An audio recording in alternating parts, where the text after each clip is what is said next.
tidak ada. Yang waktu itu aku pakai untuk pegangan yang itu tadi, bintang timurku tadi. Iya si Mimpiku apa? benar. Yang lain ngikuti. Oke. Kalau memang aku tidak dapat posisi itu dengan jabatan title yang lebih, tapi mimpiku tidak tercapai, aku nggak apa-apa, aku ngambil yang ini, tapi mimpiku kecapai. Jadi ada mercusuarnya dulu. Nah, mercusuar itulah yang aku pakai untuk menggaris atau menggambar karir. Dan mercusuar itu di luar karir Bapak yang adalah anak-anak dan spesifiknya pendidikan anak-anak. Nah, tentu saja sebagai penonton OBK yang baik dan sudah dewasa, harus sadar diri.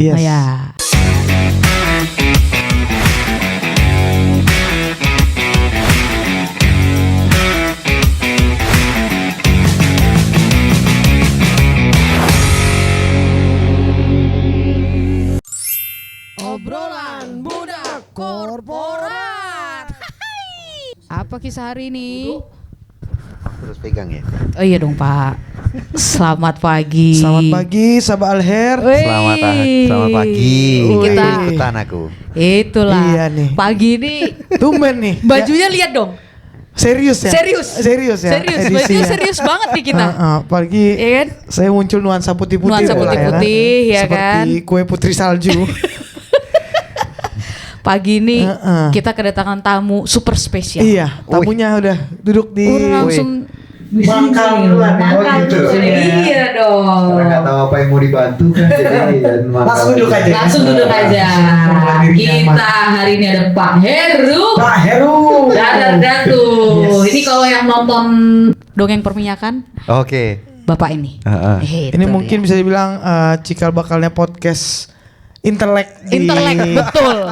Middle East. Iya, betul. Ya. Nanti yang Mas Anton yang di Dongeng Perminyakan mempertanyakan kok di sana nggak rekaman kok di sini malah rekaman di OBK ini gimana nih? Coba ganti tim apa gimana nih membelot ternyata sama OBK. Itulah Pak Her, apa kabar?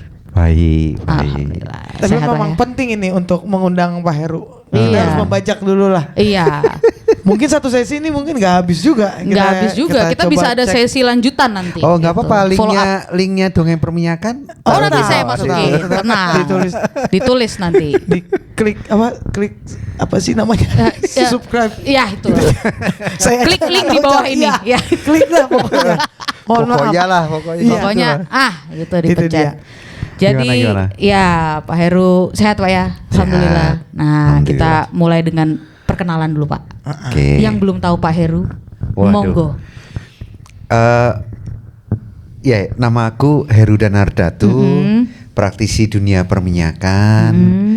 Angkatan sudah tua, jadi Vinda panggil apa tadi? Panggil Om, Amang Boru. Udah panggil Amang Boru, jadi sudah Malang melintang berapa tahun Pak? Kalau tahun 94 aku mulai di Duri, berarti udah berapa tuh? 30 tahun. 30 tahun. Menikah berarti sudah 28 tahun. Kalau kamu tanya sama istriku, kami sudah pindah 22 kali. 22 kali. Rumah ya. Iya, berapa negara itu Pak? Karena pindah dari satu negara ke negara lain sama pindah dari rumah ini ke jarak 5 kilo itu repotnya sama. Betul, iya, betul sekali. Jadi di count-nya begitu. Betul. Negaranya nggak banyak lah. Jadi mulai dari Duri. Indonesia di Duri. Terus perpindahan pertama kali pindah dari Duri ke mana? Ke Amerika sekolah. Ambil S2. Terus pulang ke Balikpapan. Di Amerika pun sempat pindah dari New Mexico ke Tulsa. Oklahoma. Karena mau ngambil S3 tapi duit habis. Jadi terpaksa lah masuk ke industri lagi karena kebetulan harga minyak waktu itu lagi bagus ya, lagi bagus. Kalian nggak ngalami dulu tahun 2000-an harga minyak itu $7 waktu itu, sehingga beberapa lapangan offshore di Indonesia sampai harus tutup karena nggak bisa dia sehingga pas aku mau pulang sudah beranjak di 15-16, jadi sudah menuju ke udah naik lagi ya trennya yang lebih bagus lah gitu. Jadi pulang ke Balikpapan. Dari Amerika ke Balikpapan. Terus 3 tahun di Balikpapan, makanya teman-teman Balikpapan masih ada yang beberapa. Kemarin baru makan siang sama teman dari Balikpapan. Terus ke Jakarta. Nah, itu 2004 sampai 2006. 2004 sampai 2006. Sejak saat itulah tidak ke Indonesia lagi. Dari 2006 sampai sekarang. Jadi 2006 terus ke Calgary, Kanada. Ke Calgary dulu. Dari Calgary, Kanada ke Tripoli, Libya. Oke. Middle East ya Pak ya? Jadi Afrika Utara. Mereka ngakunya Middle East, tapi itu sebenarnya Afrika Utara. Betul. Iya. Betul. Nanti banyak cerita lucu-lucu dari Tripoli. Dari Tripoli ke Saudi Arabia, ke Dahran, ke Damam. Dari Saudi Arabia ke Copenhagen, Denmark. Pelompatannya ini benar-benar pindah benua ya. Dari Copenhagen, Denmark ke Aberdeen. Dari Aberdeen terus barulah ke Manchester? Abu Dhabi. Ke Abu Dhabi. Manchester kan tempat tinggal saja. Dari semua itu keluarga diboyong terus itu, berpindah-pindah. Wah, jadi makanya anak-anak putri-putri semua nggak punya warga dunia ya, Pak. Mereka warga dunia, betul. Mereka menyebut diri mereka warga dunia. Warga dunia, saking pindah-pindah. Di rumah juga nggak punya lemari kayaknya Pak ya, adanya koper aja, biar langsung tarik lagi. 2 tahun kita tarik lagi pindah. Aku baru ngerasain bahwa ternyata aku jago packing repacking. Memang pasti Pak. Sudah pasti. Pungkiri lagi ini di belakang emang ada yang butuh di packing juga menuju hari raya Bapak 5 menit jasa. Iya. Packingnya kalau cuma barangnya segitu doang. Packing menuju hari raya ini paling sulit kalau dari sini kan. Banyak ide bisnis tuh. Jadi pengenalannya itu. Nah, kalau dilihat dari karir, orang kemudian menyebut kami ini sebagai kutu loncat. Nah, itu yang saya juga mau pertanyakan ke Bapak sih Pak. Apakah Bapak merasa demikian? Karena aku tidak memasukkan jabatan dalam hati. Jadi untuk aku title tidak penting. Yang penting waktu kan Pak. Ya waktu dan pengalaman. Enggak, kalau di interview sama company, alasanku aku pengen mengerjakan reservoir di tempat-tempat di seluruh dunia. Jadi waktu itu kan bisa dilihat bahwa aku pengen ngerjain reservoir yang di Benghazi di Tripoli itu kayak apa. Reservoirnya itu bentuknya kayak apa. Karena kan PE. Di production ya Pak ya. Iya, dengan ngomong begitu ternyata orang atau si company-nya melihat berarti ini alasannya bukan waktu ini sebenarnya. Memang pengetahuan. Gitu Vin. Pengetahuan. Itulah. Itu ternyata tips and trick ya. Iya betul. Jadi aku bilang, aku udah pernah, aku kalau interview, ya mungkin tidak sering interview tapi aku pernah lihat reservoir di Duri yang bukan steam flood. Steam flood juga aku tahu reservoirnya kayak gini. Aku yang di sekitaran Sentral Sumatera tuh kedalaman sekian, sandstone, terus ngebornya pakai rig low pressure saja, artificial liftnya pakai ESP gitu. Pada saat aku lagi interview mau ke Aberdeen misalnya atau mau ke Kanada. Pengalaman di tempat lain tuh yang dibawa Pak ya. Ditanya, ngapain sih kamu pindah-pindah? Kenapa kok kutu loncat gitu kan? Nah, aku kan pengen lihat reservoir di Laut Utara yang di sisi UK. Jadi UK Continental Shelf. Itu beda sama sisi Norway ya kan Pak? Tabal Utara aku juga. Di Denmark kan North Sea Danish sector. Betul Pak. Kapurnya sama, karbonatnya sama, chalknya sama. Tapi beda teknik untuk nge-productionnya beda ya Pak. Nah itu hopefully membantu untuk aku lah, paling tidak membantu aku untuk tidak attach dengan jabatan. Gitu. Been dead and dead lah kalau cuman team leader atau kalau manajer di negara orang kan juga membutuhkan kredibilitas, talenta tersendiri yang mungkin aku tidak kuat di situ. Ya, dan itu kan Bapak perpindahannya di servis pernah, di company pernah. Di operator pernah. Iya, kalau cerita dulu waktu masih muda lah ya, masih berstamina Pak. Iya. Waktu masih lulus ITB lebih melihat operator sebagai company of choices. Of course ya. Kiblatnya harus ke sana nih, apalagi generasiku masih banyak dipengaruhi oleh generasi orang tua kami yang bilang bahwa kerja itu adalah kerja di satu tempat, mengabdi di situ, pensiun di situ, kamu terus dapat pensiun seumur hidup. Udah, ya PNS lah waktu itu juga masih. Ya, atau BUMN. Kalau dulu Pertamina namanya BUMN. Ya. Betul. Sampai sekarang pun masih BUMN, tapi generasiku masih begitu. Dan untuk berpikir kerja di perminyakan, kemudian akhirnya melihat oil company lah sisi yang aku sebaiknya berada gitu. Soalnya kalau ngelihat Bapak pengen mendapat pengetahuan dari berbagai negara nih Pak, berbagai reservoir segala macam. Itu kan sebenarnya gudangnya di servis nih Pak. Iya, karena kayak Bapak aksesnya tuh sangat gampang lah di servis. Nggak pernah kepikiran untuk balik ke servis.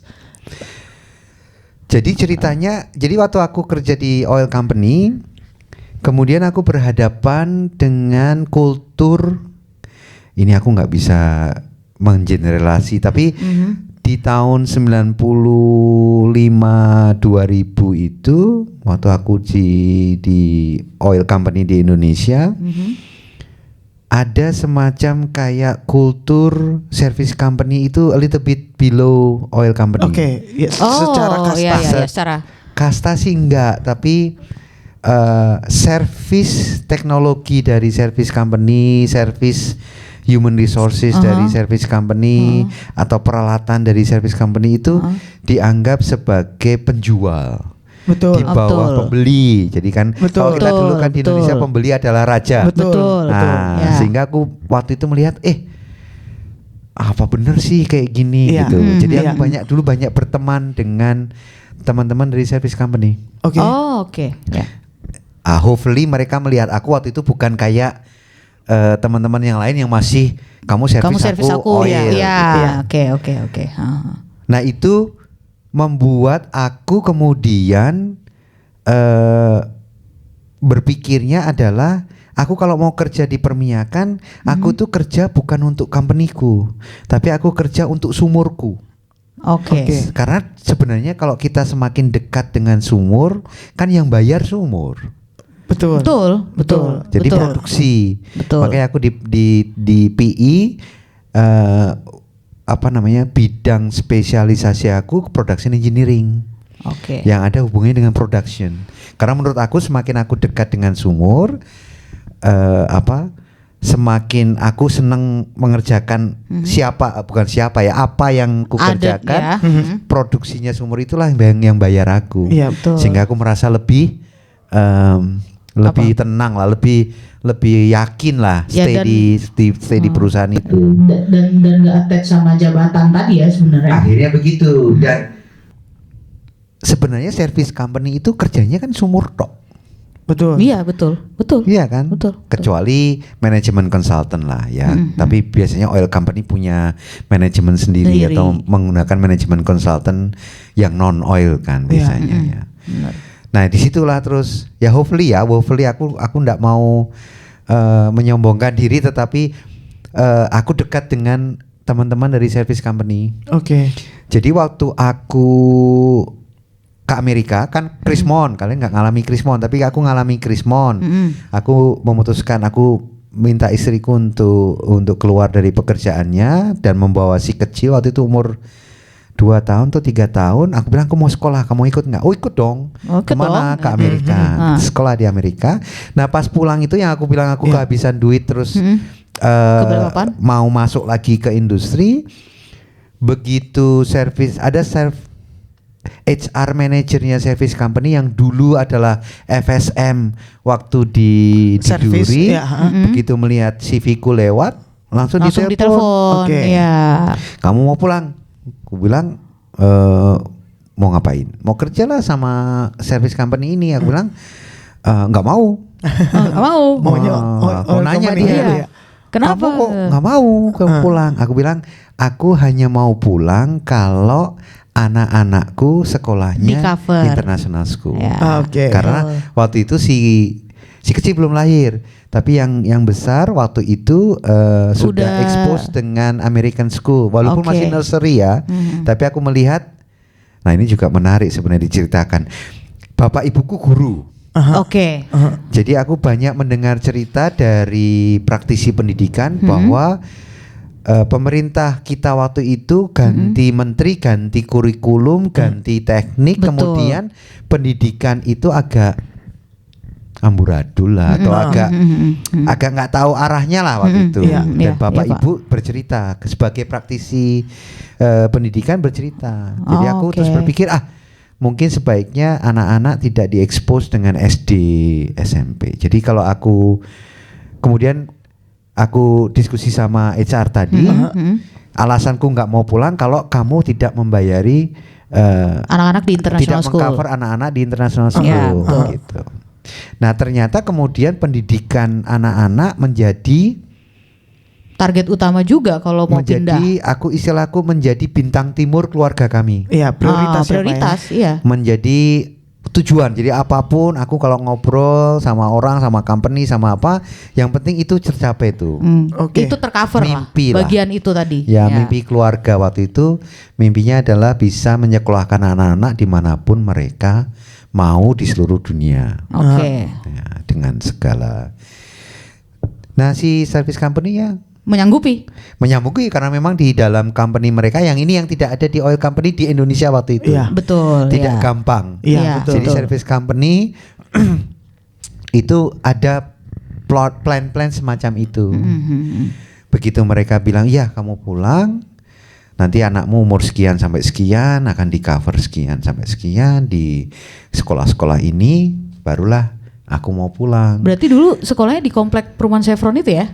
Sekolah internasionalnya. Aku kan pulang ke Balikpapan. Iya, yang di Balikpapan di Villa Beta. Oh, yang di Villa Beta. Australian Independent School waktu itu di Villa Beta. Faiko punya international school. Punya camp. Komplek, betul sekali. Kalau kamu anak Balikpapan kan jadi tahu kan. Dia ngangkot sana sini. Itu, iya betul. Nah, kalau boleh tahu Pak, keputusan yang melandasi tadi soal Bapak nggak mau mengejar karir dalam hal jabatan dan tetap berkiprah di dunia teknikalnya sendiri, itu di umur berapa, di titik mana Bapak tahu kayak emang bukan karir deh tujuan saya? Karena kan kalau kita mau berbicara sesimpel tujuan bekerja adalah mencari uang, tentunya ketika mengambil keputusan, gue saya mau fokusnya di teknikal aja. Belum tentu kan kita tahu kita bakal ditempatin ke luar negeri ya Pak. Jadi dalam artian kadang ya udah kalau stuck jadi engineer, ya secara uang pun sebenarnya ada kemungkinan nggak berprogres nih. Sementara kalau kita berkarir, biasanya uang mengikuti. Biasanya kan gitu kan Pak. Ini obrolan yang cukup relate sebenarnya sama kita berdua ya, karena kita agak berbeda di salah satu sudut pandang ini. Mungkin supaya penonton OBK aku disclaimer dulu ya. Disclaimer dulu bahwa yang menggambar karir itu kita masing-masing. Betul. Jadi tidak ada template yang Vinda bilang tadi, template bahwa karir lah yang dicari, jabatan yang dicari, atau stick di engineering yang kamu ini. Jadi kalau boleh disclaimernya adalah bahwa ya yang gambar karir itu kita sendiri. Jadi tidak ada template. Jadi gak kita ada bisa pakem bahwa kalau aku lagi aku kebetulan lagi kerja di Aberdeen sebagai orang Indonesia kerja di Inggris. Aku bilang aku mau nyari karir nih 3 tahun ke depan. Ya boleh. Tidak berarti terus dulunya engineering terus harus engineering terus. Nah, dengan disclaimer semacam itu, aku juga bilang bahwa histori dari karirku juga mengalir saja, tidak ada yang waktu itu aku pakai untuk pegangan yang itu tadi bintang timurku tadi. Iya, mimpiku apa? Benar. Yang lain ngikuti. Kalau memang aku tidak dapat posisi itu dengan jabatan title yang lebih, tapi mimpiku tidak tercapai, aku nggak apa-apa, aku ngambil yang ini, tapi mimpiku kecapai. Jadi ada mercusuarnya dulu. Nah, mercusuar itulah yang aku pakai untuk menggaris atau menggambar karir. Dan mercusuar itu di luar karir Bapak yang adalah anak-anak dan spesifiknya pendidikan anak-anak. Nah, tentu saja sebagai penonton OBK yang baik dan sudah dewasa, harus sadar diri. Sadar diri bahwa hidup itu tidak adil dan hidup itu tidak gampang. Betul. Ya. Kalau hidup tidak gampang itu karena kita dianugerahi talenta masing-masing. Untuk mengatasinya, Pak. Sebagai orang percaya, kemudian kita juga percaya bahwa rezekinya Tita, rezekinya Vinda, rezekiku itu tidak tertukar, tidak akan tertukar, karena kita percaya. Betul. Nah, awareness itulah yang kemudian bisa kamu pakai untuk menjawab apakah aku saat ini misalnya di service company yang kamu kerjakan, apakah aku mau karir? Benar. Jadi apakah aku mau duit? Apakah aku mau X atau Y? Itu kalian gambar sendiri dengan awareness tadi. Aku sih ngalir aja. Waktu itu aku sama istriku hanya berpegangan sama itu aja. Iya, karena udah ada tujuannya. Itu tadi cita-citanya gitu. Jadi cuman ada patternnya sih, istriku pernah cerita. Alah, nanti paling 3-4 tahun bosan. Jadi pattern itu ada personal pattern yang ada pattern keluarga kami itu ada patternnya. 3-4 tahun bosan. Pasti. Yang ternyata disadari mungkin setelah berjalan sekian kali sudah baru pindah berapa kayaknya kali. Kita inget-inget tiap 3-4 tahun pindah kita gitu kan. Nah itu juga mungkin yang penonton OBK yang seumur aku mungkin kemudian akhirnya nyadari tuh pattern-pattern itu. Dan nanti kalian kalau sudah cukup lama di Indonesia juga tahu tuh patternnya. Oh, aku patternnya begini. Oh, aku patternnya begitu.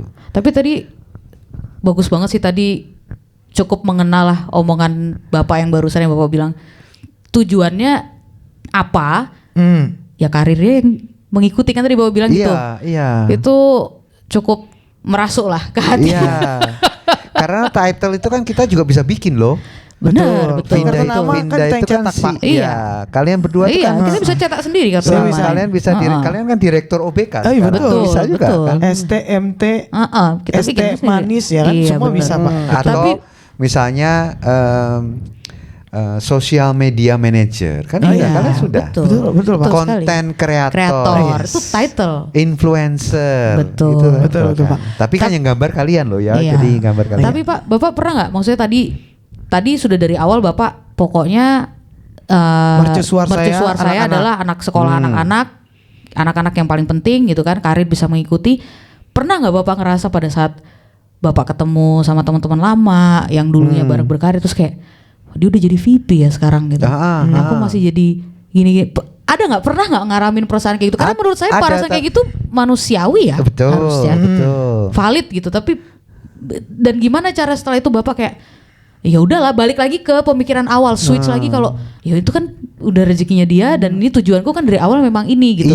Iya, itu manusiawi sekali. Aku mau shout out lah kalau gitu buat teman angkatan 89 itu sekarang CEO PDSI. Woi. Congrats Om Afeb. Om Afed itu jadi PDSI bakal dipimpin atau saat ini lagi dipimpin orang baik. Nah, gitu semoga kan. Om berkah barokah jabatannya. Saya KP di PDSI Pak.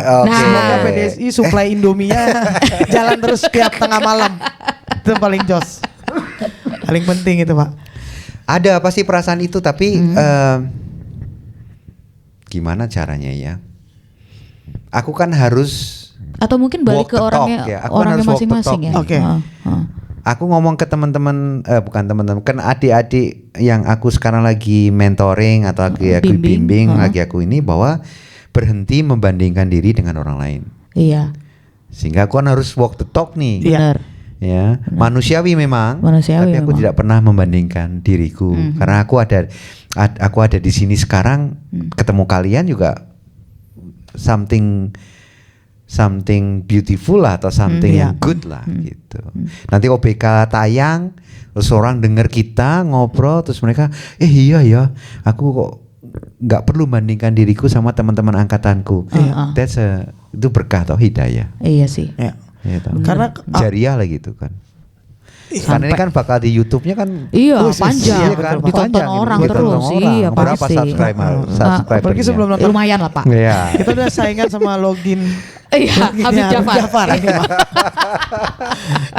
Tapi manusiawi betul dan jadi tergantung point of view-nya aja sih ya. Iya, balik lagi Ya. ke mau dipakai untuk ikut senang.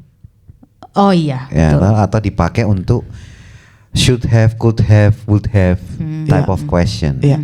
Tapi kurasa jawabannya, dan aku juga tertohok juga sih Pak, adalah dengan mencari mercusuar di luar lingkaran kita. pekerjaan itu sih Pak. Karena ketika kita bilang membandingkan, kita masih bikin mercusuarnya tuh di lingkaran kerjaan itu aja. Betul. Which is kayak contoh aku ya ini contoh perbedaan ya. Aku kiblatku harus selalu ke arah manajer, VP segala macam nih Pak. Sementara contohnya Tita itu arahnya kenaikan gaji, kenaikan grade gitu. Jadi sementara kalau itu dan itu yang aku bilang tadi, aku tertohok adalah mercusuar Tita kalau kita diskusi itu masih di lingkaran karir itu sendiri. Ya, benar. Aku rasa ketika kita mulai menempatkan mercusuar di luar, dan memang kebetulan kita berdua single, jadi kayak dan aku rasa banyak juga teman-teman kayak ya dia kan punya keluarga, jadi dia lebih gampang memikirkan arahnya ke sana. Cuma aku rasa setiap manusia punya panggilannya masing-masing kan Pak. Dan kayak kalaupun kita belum berkeluarga, mesti ada panggilan yang seseorang ini harus cari tahu sendiri juga, sehingga benar. dia bisa memfokuskan dan karirnya itu untuk digambar ya. Itu benar sih Pak. Mungkin kalau mau nambahin aja, kayaknya dari awal pun mercusuar tadi sebenarnya sama gitu kan. Waktu mulai berkarir pasti arahnya habis ini aku pasti harus ke arah ke manajerial kan gitu. Iya. Hanya setelah mengalami dan terjun dan masuk ke Palung Mariana ini kayaknya kok sudah bukan itu lagi gitu yang aku cari. Bisa. Jadi mungkin aku nggak bisa bilang menemukan, tapi shifting lah. Oke. Itu sudah dari 3-4 tahun yang lalu sebenarnya aku merasa kayaknya bukan ini deh. Yang pasti tidak ada jawaban benar dan salah kan ya, karena hidupmu adalah punyamu. Betul. Kamu yang owning, kamu yang gambar, kamu yang menentukan. Aku mau bilang bahwa juga sering menanyakan diri sendiri aja. Check in ya Pak ya. Check in aja. Aku tuh hidup mau ngapain sih gitu. Refleksi terus ya Pak ya. Iya. Apalagi sih hidup gitu mau ya. ngapain? Kalau memang hidupmu ternyata kamu kemudian sampai ke kesimpulan bahwa aku tuh hidup untuk bekerja di service company supaya aku punya duit, ya enggak apa-apa. Kan tidak ada benar, tidak ada salah. Betul. Hanya untuk memastikan bahwa kalau kamu check in sama dirimu sendiri, kamu masih nyaman dengan dirimu sendiri. Terus dan kalau boleh nambahin, soalnya aku kepikiran juga analogi ini Pak, karena seluruh kehidupan kita sebenarnya kan maraton ya Pak. Di beberapa checkpoint ada yang udah datang duluan di sana.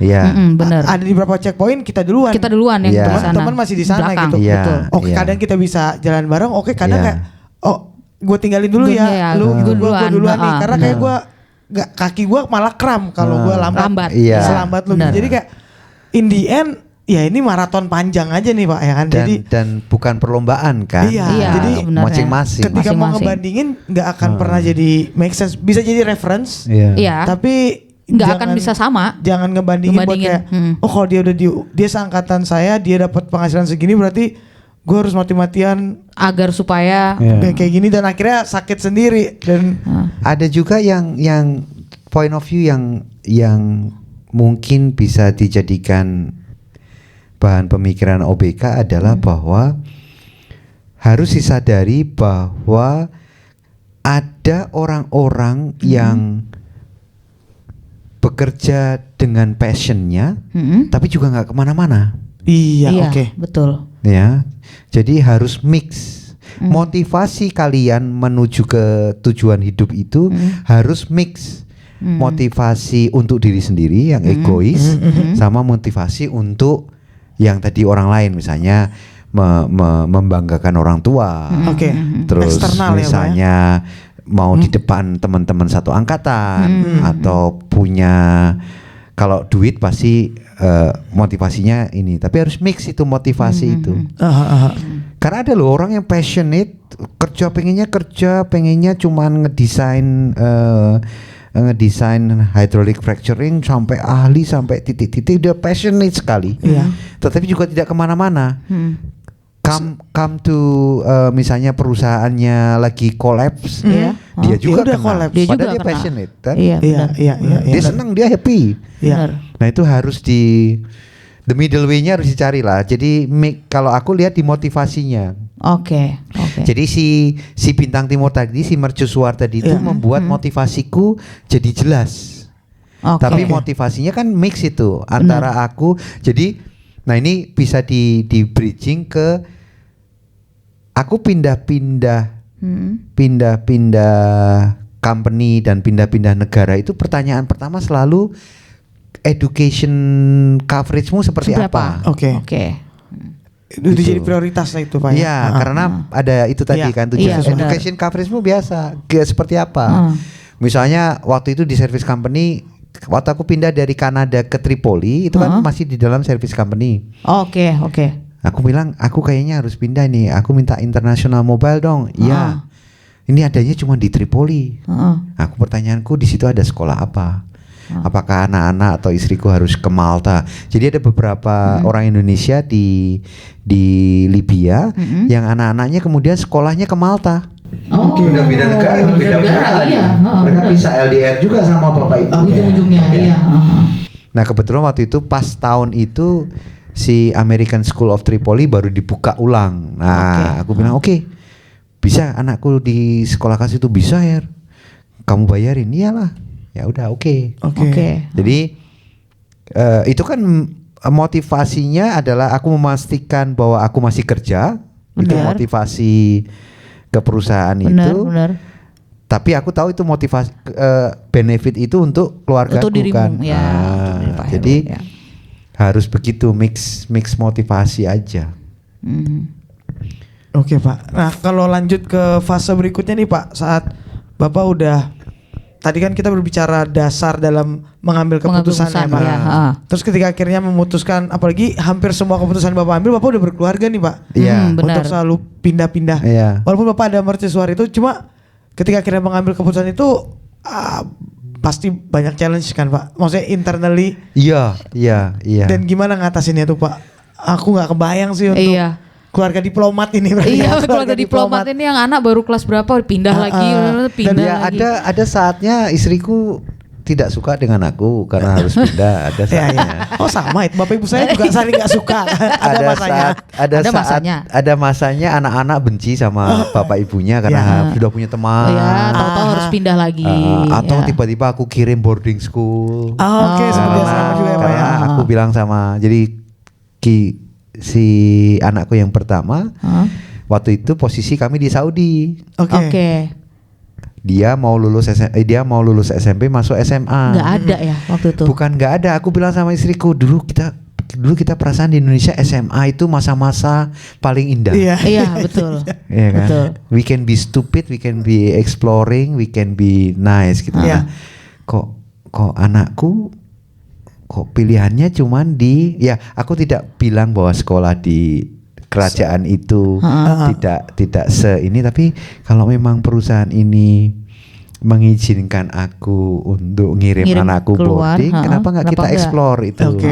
Pergilah kami. Kemana Pak? UK ya? Ke US. US. Kita cek. Disitulah juga aku kemudian belajar. Nah ini enaknya punya mercusuar atau kalian punya tujuan hidup itu.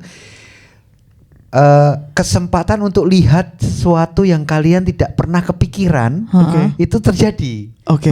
Misalnya gini, anakku SMP nih, aku bilang sama istri sama anak, kita lihat sekolah-sekolah di Amerika kayak apa sih, boarding school. Sana. Dan boarding school tuh bukan, aku tuh kesannya jadi agak sombong, tapi bukan high school biasa, tapi kayak mondok lah. Iya, alasan mondok, tapi ini di Amerika.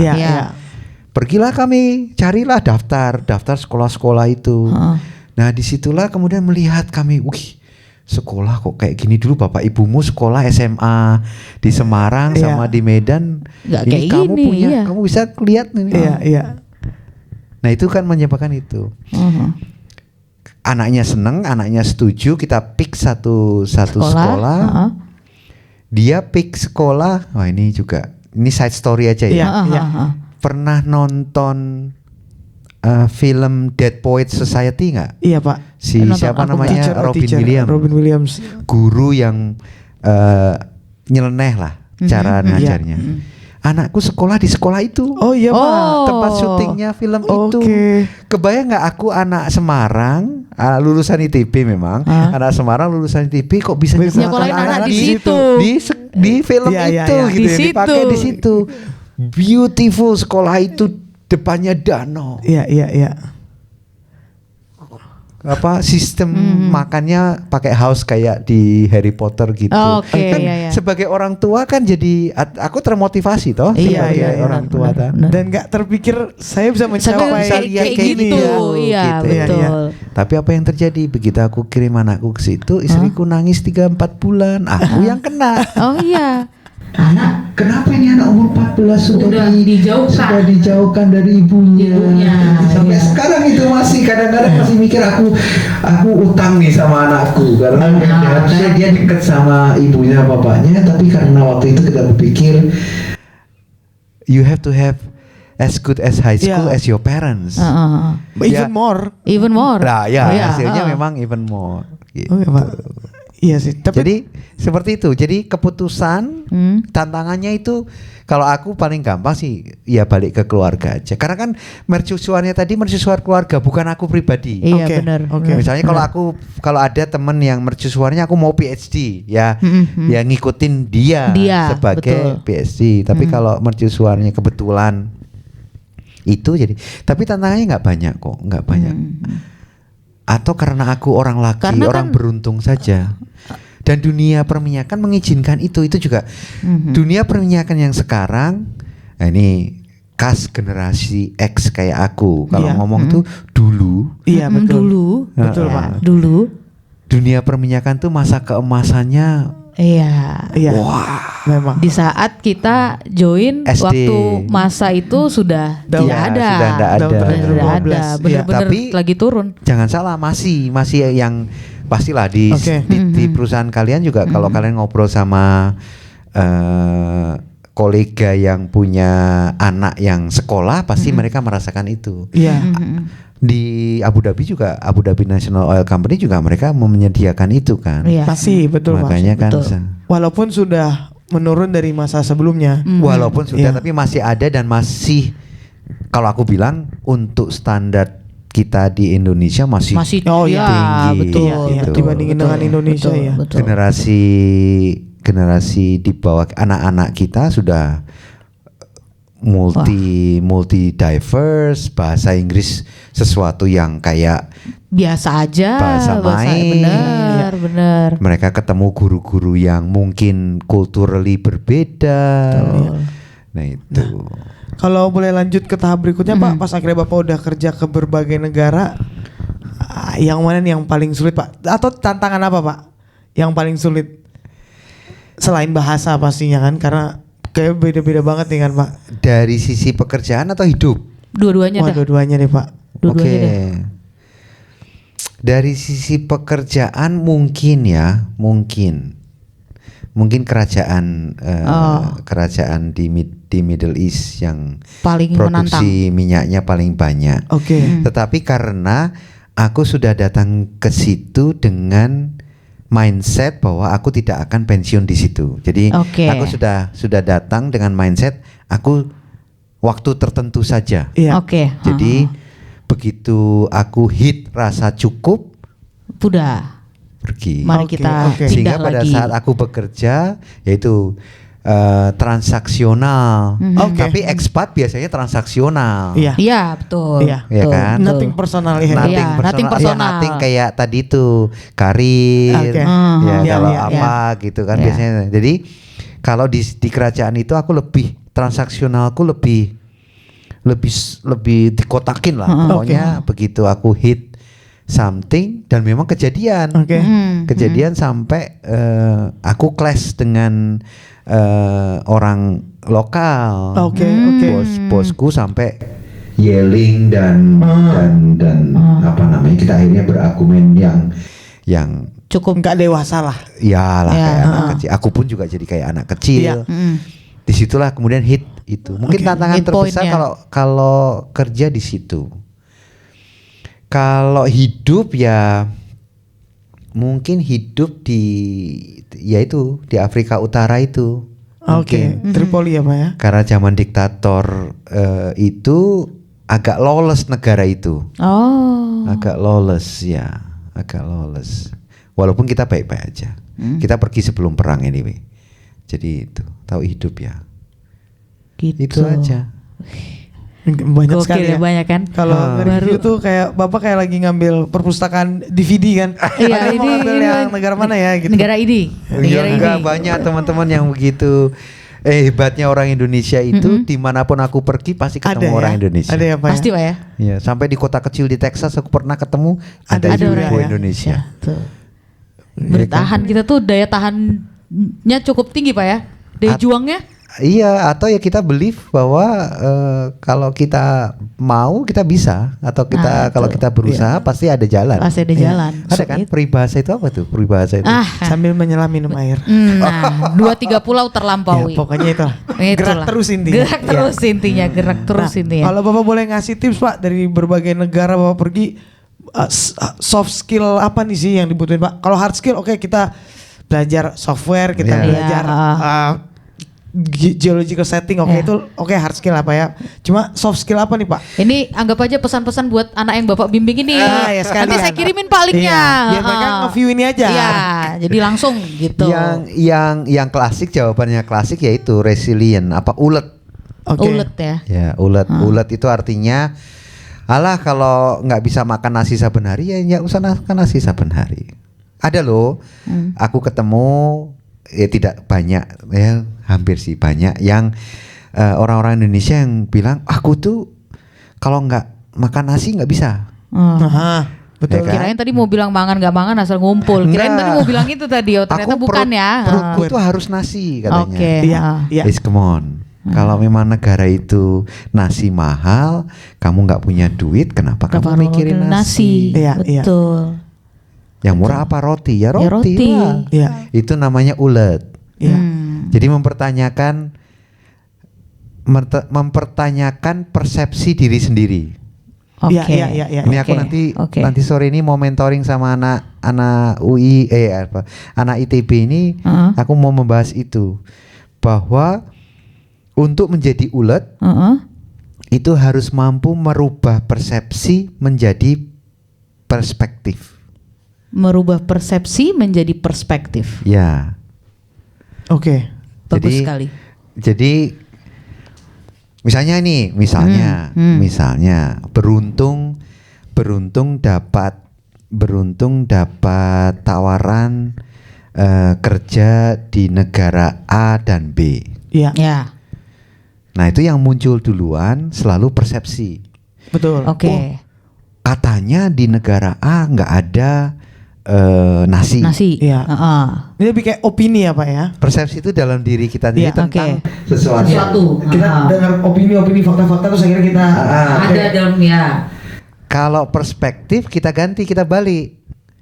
Kita milih nih antara negara A sama negara B. Aku lihat, negara A, kalau aku hidup di negara A, aku bisa dapat ini. Jadi bukan aku menganggap negara A itu sesuatu, tapi aku kalau hidup di negara A, aku dapat aku bisa apalah, misalnya bisa main-main ke piramid. Aku bisa makan yang namanya apa itu makanan negara situ yang terkenal enak. Explore hal baru lah yang nggak didapat. Iya, itu kan perspektif. Oke. Kalau orang itu melihat aku sebagai orang Indonesia, mereka ternyata senang. Iya. Ada beberapa negara yang sama orang Indonesia itu sudah jatuh cinta lah. Iya, karena orang Indonesia terkenalnya baik-baik. Nah, misalnya. Lain dengan persepsi tadi. Karena apa? Aku bilang, oh kalau B, wah di sana pergaulan bebas. Jadi kayak gitu. Iya, udah mempersepsikan dulu. Itu persepsi. Iya. Jadi aku milihlah negara A daripada negara B. Kalau perspektif enggak. Oh, aku kalau ke sana aku jadi tahu yang namanya red light district itu apa. Iya. Oke. Sehingga aku nggak ke situ dong. Iya. Itu perspektif. Iya. Nah, itu yang ya aku juga masih belajar ini. Iya. Karena sepanjang karena aku punya pengalaman banyak memilih, kebetulan karena aku punya mercusuar bintang timur tadi, pilihan-pilihanku lebih banyak perspektif. Oke. Iya. Tidak Bapak udah perception. terbiasa untuk selalu coba melihat general view-nya ya Pak. Iya. Jadi itu mungkin soft skill yang harus, yang menurut aku jarang dibicarakan orang, tetapi sebenarnya ulet dengan cara merubah persepsi. Jadi mempertanyakan asumsi lah. Iya. Tita dapat tawaran, kamu dipindah ya ke service company-mu di Dallas Fort Worth. Kalau kamu masih pakai persepsimu, kamu langsung pikir, wah di Amerika banyak tembak-tembakan nih. Iya. Ya kan? Tapi kalau diganti menjadi perspektif, oke, Dallas. Aku bisa apa di Dallas? Sana? Iya. Aku dapat apa di Dallas? Terus duitnya si company itu cukup nggak untuk membuat aku memilih aku tidak tinggal di daerah yang bahaya? Nah itu perspektif. Ya, jadi melihat semua sisi ya Pak ya sebenarnya intinya. Iya, sama melihat dari sudut pandang saya. Jadi bukan kamu assume. Karena kamu yang taunya kan itu tuh. Betul. Dari informasi mainstream media, dari cerita bapak ini, dari cerita keluarga ini. Iya. Padahal kalau kamu melihatkan sebagai oke, company-ku ngasih tambahan 15% dari gaji yang sekarang, kan? Kamu di tingkat apa? Kamu cek kamu di tingkat apa?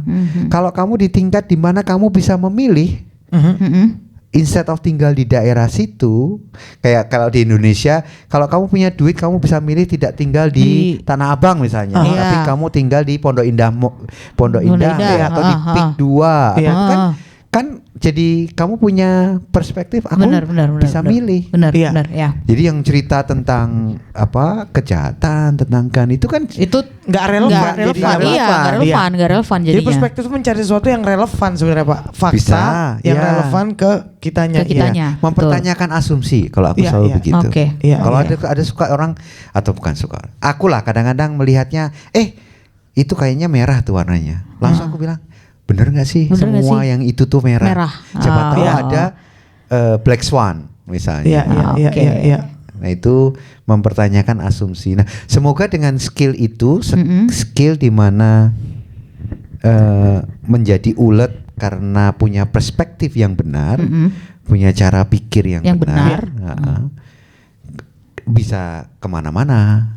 Iya, benar Pak. Soalnya kalau aku boleh lihat dari sudut lain nih Pak, pas Bapak bilang merubah persepsi jadi perspektif, aku jadi keinget waktu, karena pertanyaan aku kan tentang soft skill apa yang dibutuhin Pak untuk survive di masing-masing negara. Aku ingat pas pertama kali kesini, dan ini juga yang bikin podcast ini ada karena aku ngobrol terus sama Tita. Aku datang dengan persepsi aku anak baru orang Indonesia dari negara yang terbelakang dibandingkan negara ini. Jadi aku yang mau belajar, aku yang siap untuk dibelah dadanya. Aku datang dengan saya siap jadi pekerja yang baik. Tanda miring budak yang baik gitu. Ketika aku masuk, aku menerapkan selayaknya bagaimana orang di tempat baru ya. Kalau di Indonesia kita kayak permisi kemana-mana jempol duluan gitu kan. Aku dikasih apa? Oke. Siap gitu. Hingga akhirnya aku meledak sendiri nih Pak. Iya. Lalu aku menyadari bahwa ada satu poin, loh aku udah ngerjain ini, satu nggak pernah cukup, dua ternyata selalu didebatkan balik. Okay. Nah setelah sekian lama aku ngobrol sama Tita, sama semua orang yang udah pernah di sini, ternyata ketika aku merubah perspektifnya dari sisi mereka, yang seperti Bapak bilang, warga-warga di sini bukan hanya orang lokal tapi juga beberapa warga negara lain itu benar-benar melihat, wis orang Indonesia datang, iya, kita kasih dia pekerjaan karena dia tidak pernah menolak, karena dia pintar, dia pekerja keras, rajin. Jadi sebenarnya, nah ternyata ada satu perspektif yang kita tuh punya hak untuk mendebatkan, dan aku ngeliat budaya di sini itu beda banget. Maksudnya kalau di Indonesia ketika itu diperdebatkan itu akan become something personal, betul. Yang akhirnya mau merusak hubungan pekerjaan dan akhirnya lo nggak profesional karena lo berpendapat ya. Karena kita percaya dan kita dibimbing selalu mufakat kan Pak. Jadi apa-apa kita harus coba sepakat. Sebentar di sini nggak gitu, nggak ada budaya mufakat ini Pak. We sometimes agree to disagree. Dan itu malah lebih baik di sini kayak oke, nanti lo bawa aja pesan lo apa, gua bawa pesan kita apa, kita lihat yang mana yang dipilih. Mereka tuh selalu open to option. Nanti siapa yang tertinggi yang punya jabatannya dialah yang harus milih. Jadi nggak pernah ada kata mufakat di level dan kadang kita sudah punya, kita heated discussion gitu, kita reach the point, abis itu balik lagi udah kayak nggak terjadi apa-apa, biasa lagi gitu. Jadi benar-benar nothing personal gitu, benar-benar budayanya kerasa beda banget. Dan sehingga ketika aku datang dengan persepsi budaya Indonesia nih Pak, dengan sifat lembut hatinya orang Indonesia lah, dan semua apa-apa dibawa baper, Indonesia banget kan. Betul. Sampai di sini bahwa perasaan lo nggak ada hubungannya sama kerjaan, betul. Nggak ada. Yang penting lo ngerjain. Kalau lo ngerasa nggak mampu, lo bilang. Betul. Dan kayak ya udah, kita cari solusi. Tapi kayak semua tuh lebih tentang kayak kerja gitu. Kalau lo nggak bisa, ya udah nggak. Besok juga nggak marah. Cuma kayak oke, nggak bisa. Ya. Terus kalau mau nambahin, ya Tita dulu pastinya datang juga dengan mindset yang sama gitu kan. Tapi alhamdulillah bersyukur, aku juga ngomongin ke Vinda, dulu manajer Tita yang mengingatkan gitu. Karena waktu itu dulu si manajer ini juga manajerku di Indonesia. Jadi aku pindah ke sini, dia pindah ke tempat lain dulu, terus ketemu lagi di sini. Dan itu nggak lama, selang bulan, nggak nyampe setahun dia datang ke sini. Setelah berapa lama, mungkin belum setahun di sini, dia tuh ngomong sama Tita, tinggalkan semua keindonesiaanmu. Kalau enggak, kamu nggak akan bertahan di sini.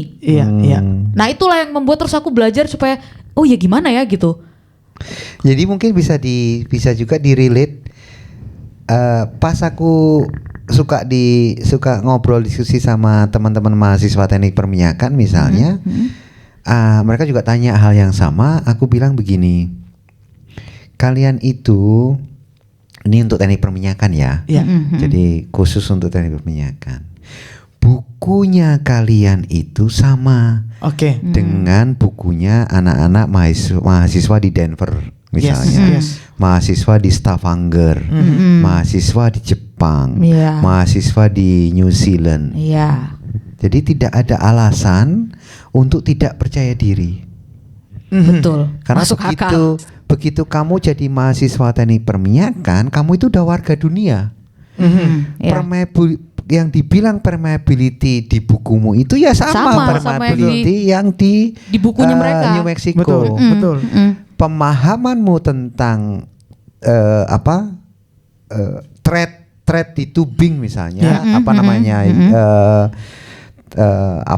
flash atau apa gitu, yang itu sama dengan pembahasan orang. Jadi kalau kamu terjebak dalam pemikiran bahwa orang lain atau kita tidak boleh berdebat, balik aja ke buku itu. Misalnya berdebat nih soal sebaiknya tubing di sumur ini mau dikunci sampai berapa pound misalnya. Ya di situ ada. Kalau angka yang dia bilang itu di dalam rentang di buku itu ya nggak usah berdebat untuk apa. Iya kan. Dan kamu orang Indonesia tahu, oh ya benar, ya itu dia. Karena aku sering tuh ngomong sama mereka, tidak ada alasan kalian untuk tidak percaya diri karena ilmu kalian teknik perminyakan itu sama. Ya, reference ya enak di dunia kerja kita adalah kita punya referensi yang baku. Iya, betul. Memang ada kayak misalnya interpretasi kemampuan berbahasa Inggris. Karena sekarang udah bicara soal aku orang Jawa, bahasa Inggrisku juga pasti bahasa Inggris Jawa. Betul. Ya, tapi tidak mengurangi pemahamanku terhadap misalnya water flood. Misalnya bagaimana air itu mendorong minyak di dalam pori-pori batuan. Karena sama. Iya. Mereka memang dari kecil berbahasa Inggris, jadi mungkin beberapa kata yang aneh memang untuk mereka udah tahu itu apa. Kita harus belajar dulu sedikit. Tapi tidak berarti terus aku tidak keep up atau ilmuku terus salah kan nggak? Iya, benar. Balik ke dasar yang paling hakiki untuk kita referensi yang itu tadi, referensi generik. Kalau aku begitu, aku ngasih tahu mereka tidak ada alasan untuk kalian tidak percaya diri karena begitu masuk kalian jurusan teknik perminyakan, kalian tuh warga dunia perminyakan. Iya, betul. Sehingga aku pribadi Pak, pas pertama kali kesini muncul banyak pertanyaan, apakah aku mampu, apakah aku gak sepintar yang mereka.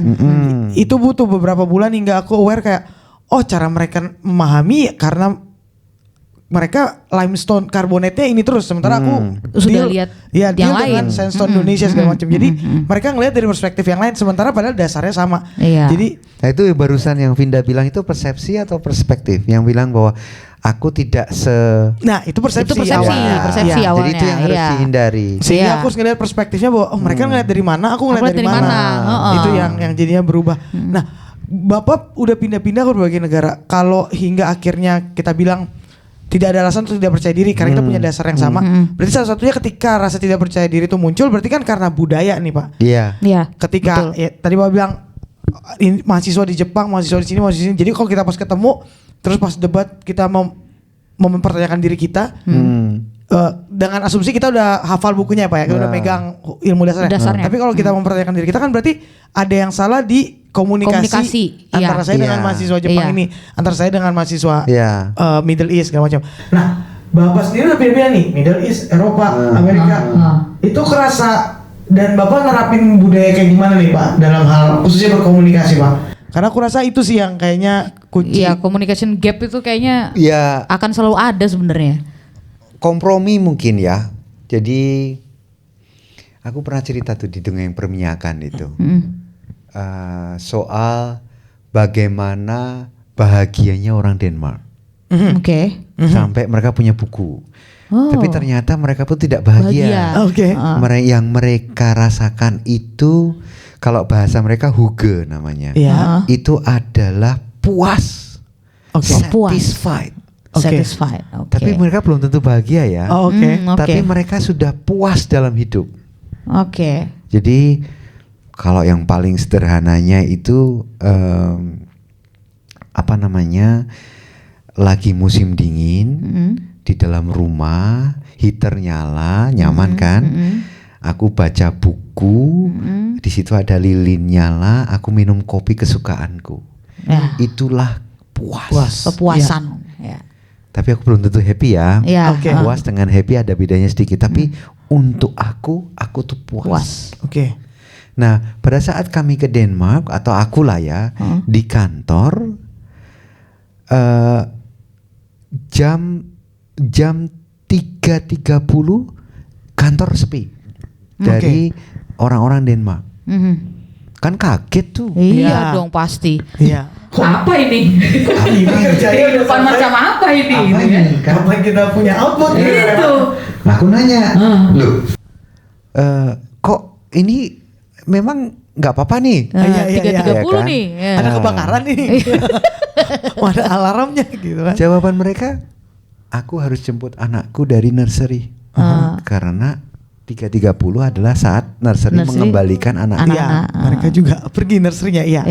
Loh, aku bilang, jadi keluarga nomor 1 dong. Betul nggak? Iya. Maksudnya manajernya pun nggak berani untuk untuk melarang memanggil, atau kok kamu pulang 3.30? Dia orang Denmark kan? Iya, dia bener. juga jemput anaknya iya. atau jemput atau apa tahu bahwa istrinya harus di cover atau ini. Jadi nggak besoknya dia nggak dengar ada sindiran-sindiran kecil gitu Pak ya, kayak setengah hari gitu nggak ada. Karena nggak ada budaya. Agak tahu di budaya mana itu. Aku nggak tahu itu ya. Aku nggak ngerti itu. Iya betul. Kembali ke budaya Denmark tadi ya. Ya. Terus misalnya waktu aku di Copenhagen, ya ada yang namanya maternity leave. Oke. Dan paternity.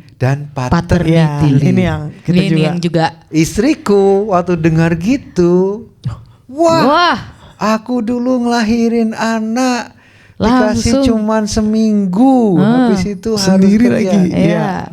Beliau ini karena by law ya, 9 months, 9 months, 1 year, berbayar dibagi 2 tuh sama bapaknya sama ibunya. Iya. Kadang kita lagi mengerjakan project, kita meeting, kita oke, sebulan lagi kita progress meeting ya. Mereka bilang wah aku lagi paternity leave. Yang punya anak istrinya loh, bapaknya paternity leave. Jadi kita harus mengatur sehingga ya kemudian jadi enak kerja aku. Iya. Ya kan? Karena sudah nggak khawatir dengan yaitu tadi keluarga, tetap maksudnya akhirnya prioritas utama yang tadinya yang adalah keluarga tuh tidak terganggu dengan pekerjaan itu tadi kan. Gitu. Tapi bukan berarti yang di Middle East tidak begitu ya, maksudnya itu bukan tipikal, itu culturally kalau kamu datang ke sana, kamu adapt tentang itu. Jangan juga kamu marah kalau misalnya ada teman kolega sebelah tiba-tiba 3.30 pulang, besok lagi ya Her kan. Nggak boleh gitu. Nah itu yang mungkin kultur yang harus kalau bisa cepet. Adaptasi biasanya ada induction, terus ada buku-buku yang bisa dibaca, terus ada, itu kembali mempertanyakan persepsi. Yang paling gampang finance nih, misalnya di Skandinavia itu the highest tax. Oke. Dan waktu aku bilang highest itu 60 ke atas. Iya, persen. Persen. Oke. Ya. Persen. Kalau ditambah dengan pergi ke toko, pergi ke restoran masih ada 15% VAT. Ya, beli mug ini harga 1.000, kita sebenarnya bayar 1.150 misalnya. In average orang Denmark itu 75 ke atas. Tax hidup mereka. Wow, oke Pak. Tapi mereka the best, yang paling happy, yang paling ini karena apa? Yang lain-lain sudah ke cover. Sekolah sudah, kesehatan sudah. Ada kejahatan gitu, orang dia nanya, kok bisa ya orang jahat seperti itu? Kejahatan terbesar di Copenhagen maling sepeda.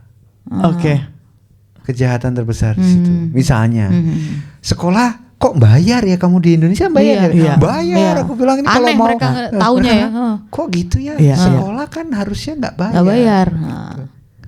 Jadi semacam itulah kemudian kultur-kultur yang ya gimana cara kita menyikapi lagi, mempertanyakan persepsi kita. Kita bilang orang Denmark itu happy, pas sampai sana kok teks kok segini ya? Iya. Atau pas dapat offer letter, wih kok kenapa segini gitu kan? Iya. Terus gimana mereka jadi happy kan? Kalau pakai persepsi kita kan gitu. Gak mungkin lah kayak gini. Gitu. Ternyata kalau ngeliat perspektifnya bahwa mereka jadi mungkin juga selain semua di cover, mereka jadi hidup lebih teratur. Oh berarti kita cuma jajan segini aja, nggak perlu hidup berlebihan. Mungkin malah karena kita konsumerisme berlebihan, kita nggak pernah bahagia Pak. Iya. Karena kita selalu cari mau beli terus. Bisa jadi. Iya. Jadi intinya menanyakan persepsi lagi dan beradaptasi. Disesuaikan dengan kultur di situ dan langsung dicari. Kalau misalnya kultur pembandingnya ya, misalnya aku di kerajaan yang produksinya paling besar di dunia itu misalnya, mereka kan patrilineal ya. Iya. Tetapi mereka sangat sayang sekali dengan anak perempuan. Oke. Betul. Bukan ibunya aja tapi anak perempuan. Mereka bisa secara culturally mereka kalau udah urusan anak perempuan mereka somehow tinggalkan semuanya. Very protective, very helpful lah. Oke. Ya, di situ bisa dilihat misalnya di di benefit misalnya. Di sini juga ada kalau nggak salah di Abu Dhabi bahwa anak perempuanmu akan di cover sampai umur 20 sekian. Betul, ya. Tapi anak laki-laki cuma sampai lulus sekian. SMA. Gitu. Oke. Itu kan kultur. Iya. Benar. Dan itu membedakan gender itu. Kalau ada orang yang ini Iya, benar. Tapi mungkin mereka ini. Aku punya pengalaman tapi bukan soal anak perempuan, soal patrilinealisme. Jadi aku waktu itu kehilangan bapak mertua. Bapak mertua meninggal di Singapura. Bawalah, aku bilang sama bosku, aku ambil cuti sebentar nih, bapak mertua nggak ada. Untuk mereka bapak mertua bapaknya juga, bapaknya istriku lah kan gitu. Kami pergi ke Singapura, bapak nggak ada, tapi ternyata mau dikuburkan ke Medan. Karena aku harus nambah cuti. Itu aku waktu nelpon manajerku atau supervisorku, dia bilang take your time. Karena secara kultural mereka menguburkan bapak, menguburkan ini yang laki-laki itu something yang di dalam kultur mereka, sehingga kita dapat itunya. Nah itu juga menanyakan persepsinya. Kita dulu orang Middle East lebih saklek, lebih galak, lebih ini. Padahal mereka punya kultur yang mungkin malah sebenarnya membuat kita jadi lebih nyaman jadi manusia. Ya kan, lebih manusiawi gitu. Aku bilang, sorry aku mau ambil tambahan cuti karena aku harus ngirim bapakku dari Singapura ke negaraku karena ada sorry. Jangan pikirin mau apply cuti tambahan. Udah selesaikan dulu urusanmu. Selesaimu. Ya memang kemudian kita jadi orang Indonesia yang ekspat di kerajaan itu, kita juga nggak bisa ngambil 1 bulan. Kita 3-4 hari tambahan sadar baru diri, sadar diri. Kita bilang sama keluarga kita, kalian di sini, aku balik karena kita mau ini. Karena apa? Ada uluran kebaikan jadinya benar, kultural yang mungkin tidak banyak dikenal di Indonesia juga. Di Indonesia tetap aja bapak ibu meninggal, bapak mertua, malah bapak mertua kadang-kadang tidak ada dalam list cuti kedukaan. Benar. Karena dianggap bukan lingkar pertama. Tapi bapak kita ibu kita dikasih 1-2 hari, ingat kan? Nah itu juga harusnya OBK membantu untuk menyampaikan ke teman-teman penonton OBK bahwa kalau kamu kerja di persepsimu harus ditinggalkan, kamu cek beneran perspektifnya tempatmu mau bekerja itu seperti apa. Nah hopefully, tapi pada dasarnya aku cukup aku cukup beruntung saja, berpuluh-puluh tahun bisa beruntung menyekolahkan anak, hidup di tempat yang enak, aman, tidak ada masalah. Itu juga karena keberuntungan juga. Doa bapak ibumu dulu Pak. Boleh. Ya. Kebaikannya sebagai seorang guru itu yang sudah berpuluh-puluh tahun bisa jadi terbalaskan ke anak-anaknya. Bisa jadi. Memang itu sudah. Ya. Baterainya. Harus percaya. Itu. Aduh Pak, banyak banget sebenarnya yang masih belum tercover ya, tapi waktu juga ini yang harus memisahkan. Kalau enggak berapa lama ini? Bisa sampai. Semoga membantu. Jadi OBK misinya OBK tercapai lah dengan ngobrol sama aku. Sangat Pak, sangat Pak. Intinya sih tentang kita mempertanyakan hidup kita sendiri. Jadi kita secara langsung ngambil coaching. Coaching gratis dari Bapak ya. Kamu mau apa?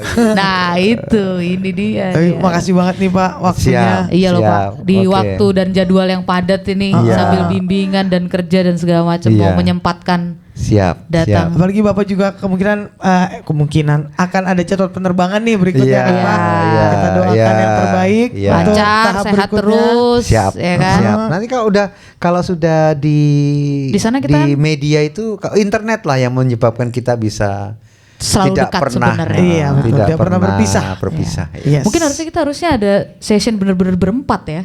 Sama si Mas Anton ya. Mas Anton. Iya, dia senang sekali itu. Dia lagi di Belanda sekarang. Kita bisa bikin session berempat tuh nanti. Bisa Zoom kan bisa berempat ya? Bisa Pak. Bisa rame lagi bisa. Empat gitu kan. Bisa. Itu juga bisa. Bisa tuh nanti. Dia punya pengalaman lain lagi. Dia punya pengalaman service company yang ini sama pengalaman Eropa Utara yang cukup banyak. Banyak ya. Ya. Siap kalau gitu, Terima kasih, Makasih loh Pak. Sehat-sehat terus ya Pak. Sama-sama. Salaman dulu Pak. Iya, Pak. Aduh. Hati-hati di perjalanannya Pak. Ya, terima kasih. Ya. Sukses ya Obika ya. Amin. Terima kasih teman-teman. Subscribe, like, yes. apalagi satu lagi. Share. Terus tombol notifikasinya. Oh iya itu. Itu semuanya ya. Gitu. Jangan lupa untuk terus mempertanyakan persepsi diri. Ya. Kalau nggak jadi budak terus sama cari mercusuarnya tadi. Mercusuar. Cari mercusuarnya tadi. Oke, teman-teman. Sampai ketemu. Bye. Kan Pak, sejam kan Pak? Obrolan budak korporat. Apa kisah hari ini?